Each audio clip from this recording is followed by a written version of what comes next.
안녕하세요. 결혼 생활에 회의감을 느끼고 혼자가 되기로 결심한 30대 여성입니다. 아이까지 있다 보니 이혼을 결심하기까지가 쉽지 않았습니다만 더는 이렇게는 못 살겠네요. 남편은 저더러 측은지심도 없냐면서 저를 마치 피도 눈물도 없는 사람이라 말하지만 측은지심이고 뭐고 내 자식이 우선 아니겠어요? 저는 오히려 남편한테 되묻고 싶어요. 애랑 시조카 중 누가 우선인지 분간도 못하느냐고요. 남편하고는 사회생활을 하다 알게 된 사이로 처음엔 그저 친한 오빠 동생처럼 지냈습니다. 비록 서로 분야는 달랐지만 회사 생활 하다 보면 받는 스트레스는 거기서 거기다 보니 서로 신세한탄도 하고 의지도 하며 지냈죠. 사는 곳도 멀지 않아서 이따금씩 만나 맥주 한잔 하는 정도의 편한 사이로 말해요. 그런데 그렇게 지낸 지 몇 년이 흘러 제 나이 30, 남편 나이 32이 되었을 때 남편이 뜬금없이 결혼 전제로 한번 만나보자더라고요. 처음엔 생각지도 못한 남편의 말에 당황스럽기도 하고 한편으론 날 뭘로 보고 저런 소리를 하나 싶어서 기분이 좋지만은 않았어요. 그래서 장난치지 말라니까 진심이라며 한번 생각해보라나요? 그리고 저는 일주일 동안 고민한 끝에 그러자 했습니다. 솔직히 결혼 전제라고 해도 아니다 싶으면 헤어지면 되는 거지 얼마나 큰일 나는 것도 아니다 싶었거든요. 게다가 곰곰이 되짚어보니 그래도 사람이 성실하고 한결같다는 점, 그리고 저를 포함한 주변 사람들한테 잘하는 점이 마음에 들기도 했고요. 한편 알고 지낸 세월이 있다 보니 갑자기 사귀기로 했다고 해서 뭐가 크게 달라지진 않았어요. 그렇다고 서운했냐 하면 그것도 아니었죠. 오히려 다른 연인들하고 비교했을 때 알아가는 과정에 있어 서로 부딪히거나 오해 살 행동을 한다거나 그런 일이 없어서 편했거든요. 그런데 사귄 지 1년쯤 되던 해, 그러니까 제 스스로 남편에 대해선 모르는 게 없다 싶어지던 그 무렵, 남편 입에서 상상하지도 못한 이야기가 흘러나왔습니다. 남편에게 누나, 그러니까 신우가 있었더라고요. 처음 알게 된 순간부터 그날까지 한 번도 신우에 대해서는 얘기한 적이 없었어요. 이따금씩 부모님하고 어디 간다, 밥 먹는다 뭐 이런 이야기는 했었어도 말이죠. 심지어 저는 아래로 남동생이 있다 보니 제 동생에 대해 이야기를 한 적도 있었는데 그러면 보통 듣는 사람도 자기 형제자매 이야기를 한 번쯤은 할 수도 있잖아요. 그런데 그런 일도 없었어요. 그래서 저는 막연히 남편이 외동일 거라고 믿고 있었던 것 같아요. 나름대로 확신을 했던지라 남편에게 따로 물어볼 생각조차 못했던 거죠. 그런데 뜬금없이 남편에게 누나가 있다니까 제가 얼마나 황당했겠어요. 남편더러 왜 말을 안 했냐 했습니다. 사이가 아무리 안 좋아도 그렇지 어떻게 지나가는 말로도 한 번 안 할 수가 있냐. 그러자 남편이 말하길 죽었다는 거예요. 신우 나이 22살에 안 좋은 선택을 했다고요. 하지만 남편이 꺼낸 충격적인 이야기는 거기서 끝이 아니었습니다. 신우는 20살의 남자를 만나 바로 아이를 낳았는데 이후 그 남자는 소리 소문 없이 사라졌고 졸지에 신우 혼자 그 아이를 키우게 되었다나요. 그리고 그 당시만 하더라도 시부모님 두 분 다 그런 신우를 없는 자식이다 생각하고 등지고 사셨다는 거였죠. 하지만 신우가 하루아침에 세상을 그렇게 떠났고 그러니 외손주인 아이를 어디다 보낼 수도 없어서 결국 시부모님이 데려와 키우기 시작하셨다대요. 그래서 제가 그럼 그 아이가 지금은 어디 있냐 하니까 시부모님하고 같이 살고 있답니다. 그동안 부모님과 어디 간다 뭐 한다 할 때마다 실은 그 시조카도 있었다면서요. 솔직히 그 이야기를 듣는 동안 제 심정은 어떻게 표현해야 할지 모르겠네요. 뭔가 현실감이 없었달까요? 하지만 당장에 제가 나서서 이러쿵저러쿵 할 일이 아니었기에 그저 남편의 가슴 아픈 가족사 정도로 받아들였고 이후로는 저도 자주는 아니지만 나름대로 그 조카를 챙겨주게 되었어요. 데이트를 마치고 집으로 들어가는 남편에게 하다못해 케이크라도 하나 들려보내게 되고 지금 생각해보면 그렇게까지 할 필요는 없었던 것 같은데 아예 몰랐으면 모를까 듣고 나니까 가만히 있기도 뭐했거든요. 그리고 또 다음 데이트 때 만나면 조카가 너무 좋아하더라 시부모님이 제 마음씨에 감동하신 눈치더라에 대니 나름대로 뭐랄까 인정을 받는 기분이었죠. 그래서 조금씩 더 신경을 쓰게 되고 차라리 남편이 이런 거 안 해도 된다고 말이라도 해줬더라면 저도 적당한 선에서 접었을지도 모르는데 말해요. 그리고 그렇게 사귄 지 어느덧 2년이 넘어가던 무렵 남편이 결혼 이야기를 꺼냈습니다. 처음부터 결혼 전제로 한 만남이었으니 이상할 것도 없었죠. 저는 남편에게 조심스레 시조카는 계속 시부모님이 키우시는 게 맞냐고 물었어요. 사실 남편에게 시조카 이야기를 들었을 때 가장 친한 두 친구에게 이 사실을 알렸는데 두 친구 다 저더러 그러다 제가 떠맡아 키우게 되는 거 아니냐고 그러더라고요. 그리고 솔직히 설마 그런 일이 생기겠냐 말했지만 마음 한구석에선 불안함이 있었던 게 사실이에요. 아닌 게 아니라 남편이 이따금씩 입버릇처럼 시조카가 곧 사춘기라 그런지 시부모님보단 자기를 더 따르는 것 같다고 했었거든요. 그리고 그럴 때마다 저는 그저 잘해줘 하고 말긴 했지만 막상 남편하고 제가 결혼하고 나면 그때는 시조카를 어디까지 받아줘야 하나 싶기도 하고 시부모님 입장에서도 시조카 일이라면 저희한테 의지하려고 하시진 않을까 하는 걱정도 들고 나름대로 고민이 많았답니다. 그래서 남편이 결혼 이야기를 꺼냈을 때 좀 껄끄러운 주제긴 해도 확실히 짚고 넘어가야겠다 싶었네요. 그리고 제 질문에 대해 남편은 정말 단호하게 제가 생각하는 그런 일은 없을 거라 잘랐습니다. 처음부터 시부모님이 책임지겠다 하셨고 자기는 그저 시부모님의 아들이자 시조카의 삼촌으로서 신경을 써주는 것뿐이라며 저한테까지 그런 걸 기대하지도 않고 그런 부담을 주지도 않을 거라대요. 여담이지만 남편의 태도가 어찌나 단호하던지 안심이 되면서도 동시에 저렇게 칼 같은 구석이 있었나 싶더라니까요. 아무튼 그래서 남편의 말만 믿고 결혼을 진행했습니다. 친정 부모님도 저와 같은 걱정을 하시는 눈치시긴 했지만 남편이 아니라고 하니 더는 뭐라 추궁하지 않으셨고요. 그런데 문제는 저희가 식을 올리고 얼마 지나지 않았을 무렵이었습니다. 하루는 어머님이 연락도 없이 저희 집에 오셨는데 시조카랑 함께더라고요. 그래서 제가 무슨 일로 오셨냐니까 날씨도 좋고 주말인데 저희더러 시조카 데리고 어디 놀러 좀 다녀오라는 거예요. 당황스러웠지만 곧바로 죄송하다. 저희 부부끼리 선약이 있다 말씀드렸습니다. 거짓말이 아니라 그날 오후에 지인 부부랑 식사를 하기로 되어 있었거든요. 그런데 그때 남편이 시조카더러 어디 가고 싶은 데라도 있는 거냐며 물었고 그러자 시조카가 자기 친구들은 다 가봤는데 자기만 못 가봤다며 집에서 좋게 2시간은 걸릴 곳에 있는 키즈카페를 얘기하대요. 무슨 초등학생이 키즈카페를 찾아다니나 싶었지만 어쨌든 미안한데 거긴 너무 멀어서 오늘 못 간다 했습니다. 그랬더니 세상에 애가 저를 째려보더라고요. 그러면서 한다는 말이 제가 외숙모한테 가자고 한 거 아니잖아요 하는데 어이가 없었죠. 그리고 애가 그러면 어머님이라도 나서서 뭐라고 한마디 하셔야 하잖아요. 그런데 어머님은 못 들은 척하고 계셨어요. 그래서 제가 남편을 쳐다보고는 안 된다고 했더니 남편이 애가 얼마나 가고 싶으면 어머님까지 대동하고 와서는 저러겠냐며 그러지 말고 오늘 약속 장소에는 저 혼자 다녀오면 안 되겠냐대요. 그리고 그런 남편의 말에 저도 너무 화가 나서 그러라고 그러곤 차키를 챙겼어요.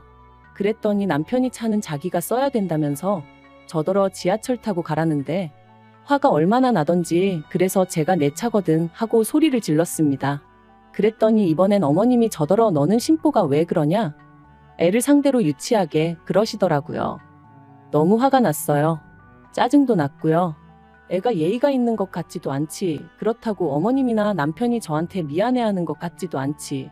그 누구도 제 기분은 아랑곳하지 않는데 왜 제가 무조건 받아줘야 하는 건지 이해할 수가 없었죠. 하지만 이런 일은 이때뿐만이 아니었습니다. 초등학생 시조카 생일을 축하해줘야 한다고 저희가 시댁에 내려가야 하는 것도 황당했는데 가서는 저랑 상의도 없이 애 손에 떡하니 30만 원을 쥐어주더라고요. 그리고 애는 고맙다는 말 대신 외숙모는 저 아무것도 안 주냐고 묻대요. 그래서 응 삼촌이랑 나는 한 세트야 했더니 아 어이없어 그러고는 짜증을 내는데 마음 같아선 정말 한 대 딱 때렸으면 좋겠더라니까요. 한편 그러다 제가 임신을 했고 시조카도 어느덧 중학교에 들어갔어요. 제가 임신을 하니 시조카를 향한 남편의 관심도 어느 정도는 사그라드는 듯 했고요.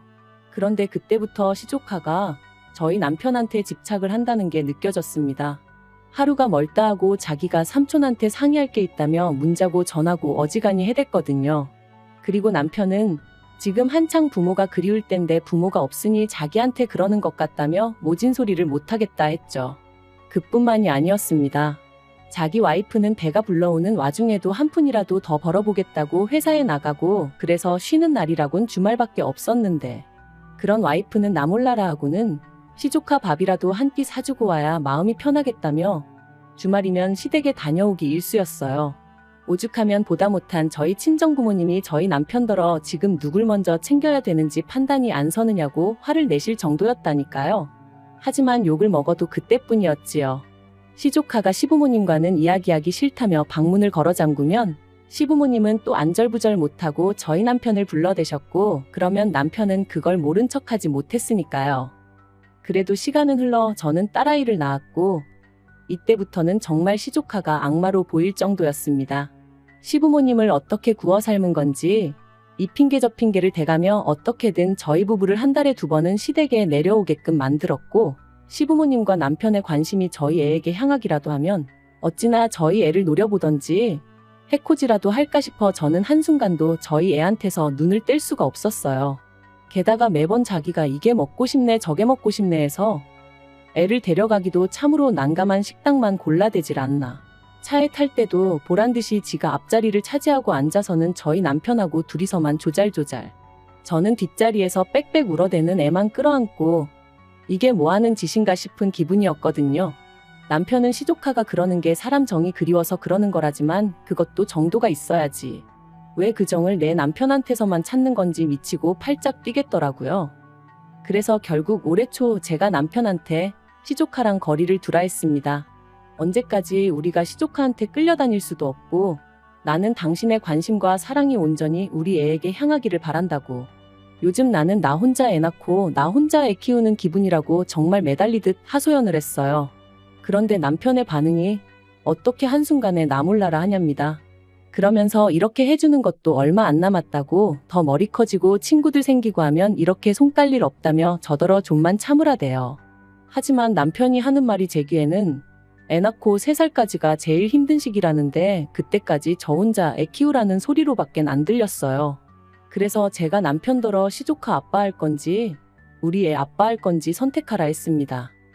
그랬더니 남편이 한숨을 쉬었다가 소리를 질렀다가 말 그대로 미친 사람처럼 포효를 하더군요. 그리고는 제 앞에서 마치 시위하듯 어머님한테 전화를 걸어서는 자기는 이제 죽을 때까지 시조카랑 못 보고 산다며 그런 줄 아시라고 아주 생난리를 치는데 기도 안 차더라고요. 그래서 제가 그런 남편더러 지금 뭐하는 짓이냐니까 네가 시키는 대로 애 아빠로 산다는데 뭐가 또 불만이냐면서 어머님하고도 연을 끊어야 직성이 풀리겠냐더니 아주 당장이라도 저를 어떻게 할 듯이 눈을 부라리더라고요. 그리고 그런 남편의 눈빛을 보고 있자니 내가 이렇게까지 이 인간하고 살아야 되나 그런 생각이 딱 들었죠. 그래서 그렇게 괴로우면 그냥 가서 시조카나 품고 살라 했어요. 죽은 이 누나가 어떤 사람이었는지 나는 모르겠지만 어지간히 애틋한가 보다고. 그런데 나도 내 새끼가 귀해서 치이고 사는 꼴은 못 보겠다고요. 그리고는 막말로 내가 애랑 시조카랑 우선순위도 분간 못하는 껍데기랑 살아서 뭐 하겠냐. 너는 가서 시조카나 어르고 살아라. 화가 나니까 앞뒤 재보고 할 것도 없이 그냥 속에 맺힌 말이 다 튀어나가대요. 그리고 결국 그날 싸움을 이유로 남편이 집을 나갔고 저는 남동생을 불러서 친정으로 향했습니다. 아이랑 제 집만 챙겨서 도망치듯 빠져나왔어요. 그런데 황당한 건 그러고 이틀 뒤 어이없게도 남편이 시부모님을 대동하고 저희 집에 찾아왔습니다. 하지만 저희 친정부모님이 어디 경우가 없어도 정도가 있지 어떻게 연락도 없이 사돈집에 불쑥 찾아오느냐고 인터폰 너머로 큰 소리를 치셨죠. 그리고 저는 흥분하신 친정부모님을 대신하여 남동생을 대동하고 남편과 시부모님을 만났습니다. 이야기가 길어질 것 같아 집 앞 카페로 자리를 옮겼고요. 시부모님이 저더러 앞으로 어쩔 생각이냐시길래 이혼하겠다 했습니다. 그랬더니 저더러 너도 애엄마면서 어떻게 그렇게 모지냐 하시대요. 그래서 저는 제 자식만 보이는 사람이라고 시조카까지 챙길 여유도 없고 그러고 싶은 마음도 없다 했습니다. 그리고는 분명히 결혼할 때 내가 신경 쓸 일도 없을 거고 그럴 만한 상황을 만들지도 않을 거다 해놓고 이제 와서 저더러 이러는 거 사기라고 했죠. 그랬더니 어머님이 사람 일이라는 게 다 마음먹은 대로 되는 게 아니라면서 저 하나만 마음 좀 넓게 쓰면 다 잘 지낼 수 있는데 제가 일을 만드는 거랍니다. 그리고는 이혼하고 싶으면 하라고 대신 당신 핏줄은 두고 가라길래 제가 웃었어요. 엄마인 제가 두 눈 치켜뜨고 있어도 시조카만 어르고 달래는 집구석인데 제가 미쳤다고 제 자식을 주겠냐고 제정신이시냐고 따지면서 말이죠. 그랬더니 남편이 저더러 말 조심하라길래 너나 조심하라고 했습니다. 너나 니네 부모가 이렇게 찾아온 거부터가 이미 선을 넘은 거라고 그러니까 나한테 이래라 저래라 하지 말라고 했죠. 그리고 아니나 다를까 결국 제가 양육권 가져왔습니다. 남편한테 한 달에 양육비 70만 원씩 받기로 되었고 남편이 애 보러 일주일에 한 번씩 오는 걸로 얘기가 되었죠. 어차피 보고 살 거면 뭐하러 이혼했냐 하는 사람도 있는데 오히려 속이 편해요. 어차피 일주일에 한 번이니 남편도 그날만큼은 시족하고 나발이고 얘기 안 하고 조금이라도 애랑 더 같이 있으려고 애를 쓰거든요. 그리고 시부모님한테는 이혼한 이후로 지금까지 한 번도 애 보여드린 적 없어요. 전에 말도 없이 남편 오는데 따라오셨길래 이런 식으로 하면 곤란하다 하고 돌려보낸 적은 있고요. 솔직히 앞으로도 몇 년이 될지는 모르겠지만 보여드릴 생각은 없습니다. 남편이 사진 찍어가고 그걸 보여드리고 그러는 것까지야 제가 못 막지만 직접 대면시켜드릴 생각은 추호도 없어요. 막말로 어머님 아버님이 시조카 가정교육만 똑바로 시키셨어도 남편이랑 저랑 시조카 때문에 갈등을 겪을 때 제대로 중재만 해주셨어도 저희 애가 아빠 없이 자라는 일은 없었을 테니까요. 그래서 저는 지금도 남편에 대한 원망도 있지만 시부모님이 죽을 만큼 밉습니다. 속 편한 사람들이야 부모도 없는 애한테 제가 너무 각박하다 하겠지요. 하지만 저는 계속해서 말했듯이 제 자식이 제일 중요합니다. 남편이 저희 가정을 제대로 챙기고 남는 시간에 시조카를 챙겼다면 저도 얼마든지 남편을 믿고 따랐을 거예요.